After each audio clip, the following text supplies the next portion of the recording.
İmam Hüseyin əleyhissalam dövründə belə bir hadisə baş verdi.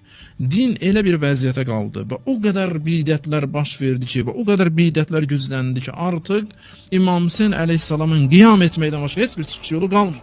Hətta biz görürük ki, Muaviyə ölən zaman və Yezid üçün beyət istənilən zaman İbn Abbas müharibələrdə böyümüş insandır, Quran müfəssiridir, Əli əleyhissalam yanında böyüyüb. Gəlib deyir, imama deyir ki, ağa mən bir söz deyə bilərəm təkcə, Allah bunlara lənət eləsin, bunlar kafirdirlər. Da bundan artıq əlimdən heç nə gəlmir. Bugün əgər hey gözümüzü yumsaq, cəmiyyətdə bir fəsad baş verir, biri də çıxıb buna din doğum geyinir, deyək ki, eyb yox. İkinci, üçüncü, dördüncü, beşinci, artıq bu fəsadlar bir qanuna çevrilir və ilahi qanunlar bunun kölgəsində.